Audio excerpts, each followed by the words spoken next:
नांदेड़ शहर में राष्ट्रीय बंजारा परिषद का राष्ट्रीय सम्मेलन बड़े उत्साह के साथ आयोजित किया गया।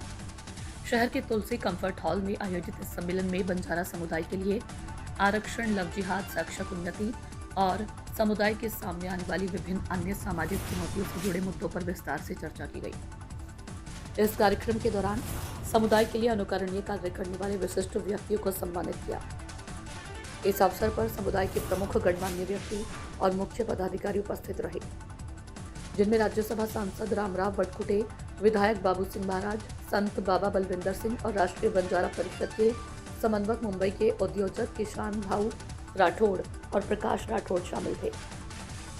यह सम्मेलन राष्ट्रीय बंजारा परिषद के राष्ट्रीय अध्यक्ष डॉक्टर मोहन चौहान की पहल पर आयोजित किया गया था। सम्मेलन की कार्रवाई के दौरान समुदाय के विकास की दिशा में एकजुट होकर काम करने का आह्वान किया गया।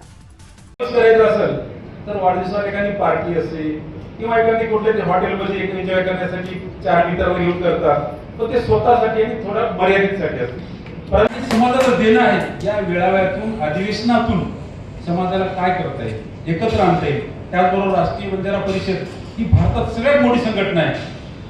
चालेल साहेब, सगळ्यात मोठी संघटना ही संघटना चालतात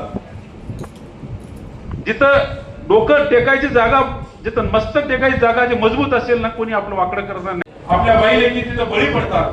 बळी म्हणजे कसे पडतात की जाणीवपूर्वक लवजिहादच्या माध्यमातून आपल्या माता भगिनींना ते मोहामध्ये अडकवण्याच्या माध्यमातून झालेले आहे। त्यानंतर जे बंजारा समाजामध्ये जे काही पादरी येतात की धर्मांतर करण्यासाठी वेगवेगळे लालच देतात की तुम्हाला असं करतो तसं करतो, या ठिकाणी जर आपण असं करू तसं करू, त्या ठिकाणी बळी न पडता त्या ठिकाणी जर एखादी पादरी येत असेल किंवा एखादी ख्रिश्चन धर्माचे कोणी जर येत असतील की ख्रिश्चन धर्मामध्ये या, तर मी तुमचे मुख्यमंत्री आदरणीय देवाभाऊ आज म्हणून प्रभाती जरा 7 वाजता म्हणून फोन करायचं म्हणून अभिमान वाटो काही सर्वसाधारण कार्यकर्ता आणि संत सेवाला समृद्धी योजना जे तांडेमध्ये चालू आहे, प्रत्येक तांडेमध्ये वेगवेगळे आपण संत सेवाला महाराष्ट्र समाजचे प्रदेशाध्यक्ष रवींद्रजी चव्हाण त्याच्यानंतर फोन आला तो म्हणा महाराष्ट्रात आता आमेलेच आता जे भेटेच नाही